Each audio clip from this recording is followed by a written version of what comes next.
Guys, so I've been getting some requests recently to do a comparison between Nokia 8 and OnePlus 5 here. I've been meaning to do it for quite a while, so I thought why not check them out, see how they do compare here. Both of them about 400 to 500 euro, depending on where you do shop, so they are very good value. But how do they compare head to head? We're going to have a look here. Start them both up at the same time. Both are fully up to date and running nice high-end specification. I think both of them do have some pros and cons, if we're going to be honest. You know, Nokia 8 coming with 2K display, optical image stabilization, and arguably better color balance when it comes to the screen. OnePlus 5 coming with more RAM. This is a 6GB RAM model. You are also getting obviously the very nice bokeh mode and arguably better software as well, particularly in terms of the camera. So we're going to just see here how they do compare.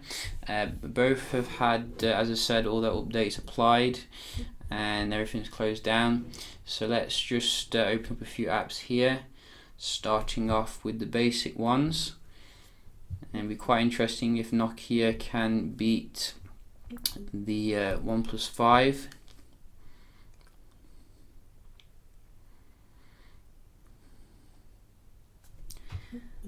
Which is still among the fastest phones.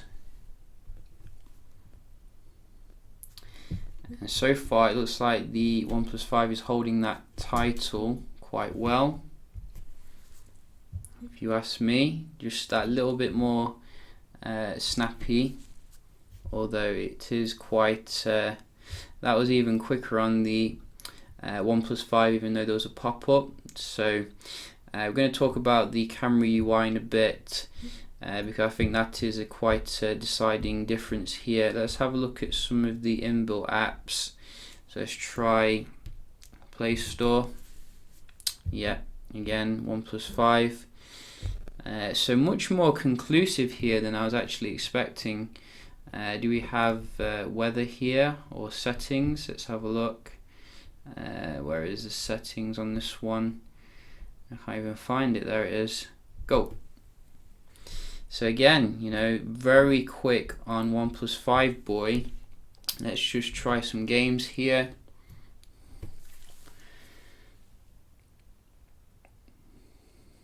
So maybe Nokia 8 is using a slower memory or something, because really the specs are identical except for RAM. Or maybe it's that 2K display, who knows. Other difference is obviously the OnePlus 5 has a slightly bigger battery, 3300 I think versus 3090. Quite a weird amount. They could have put a massive one in there to really stand out. It does have the dash charging as well, which is much faster than anything else on the market generally.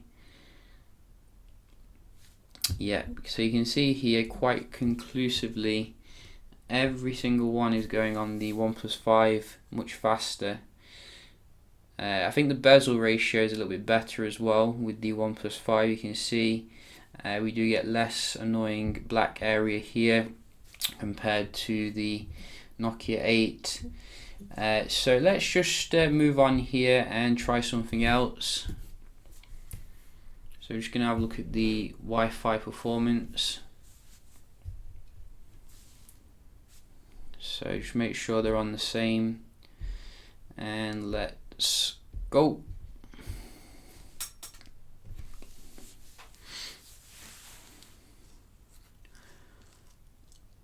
So technically speaking, actually the OnePlus 5 is actually cheaper than the Nokia 8, at least where I am.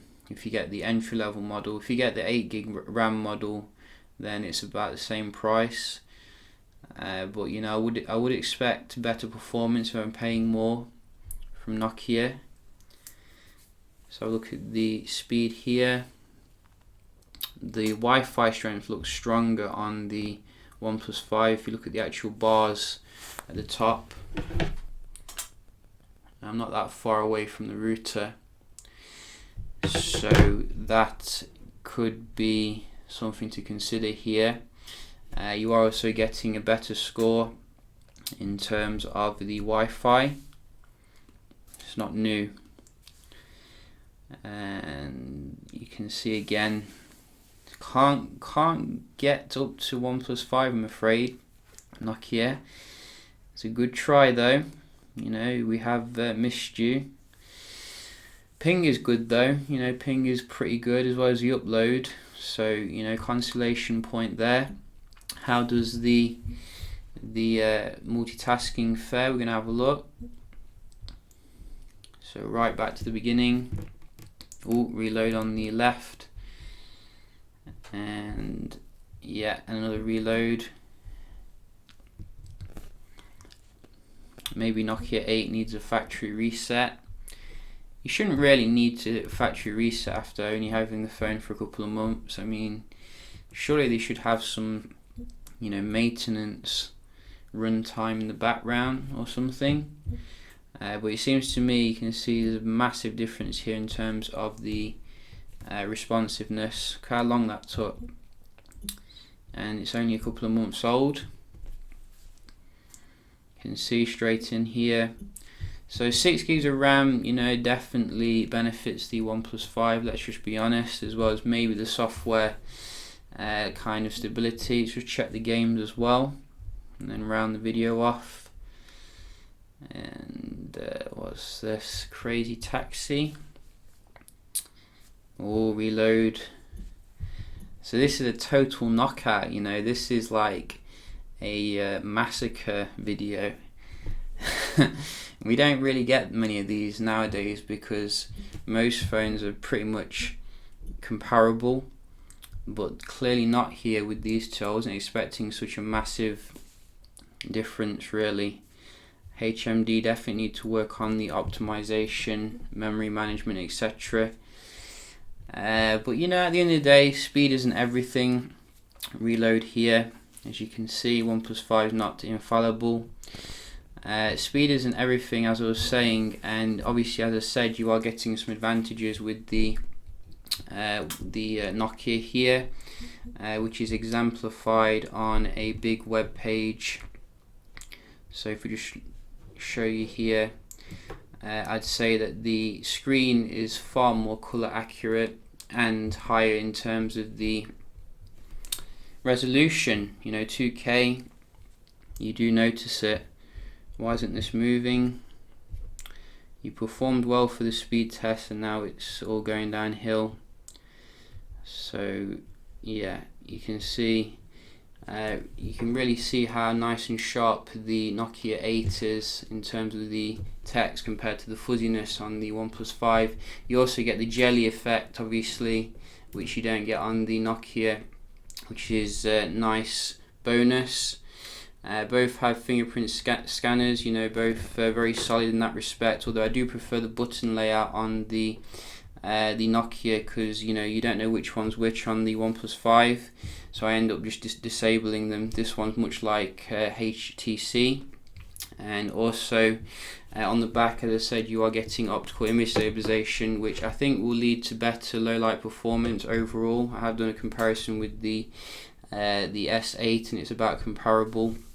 So, you know, some definite advantages here with the Nokia 8, but I think the actual software performance could do with some polish, if you ask me. And also the camera UI, which looks like it was designed by a 3-year-old. I mean, these icons look very kind of ugly and stock Android, you know, Android Froyo kind of thing. So they could definitely take some tips here from the more clean UI on the OnePlus 5, if you ask me, and I know you did. So yeah, just a quick little comparison here between the Nokia 8 and the OnePlus 5. If you've got any other questions, let me know. Hope you found it helpful, and I'll see you in the next one. Cheers.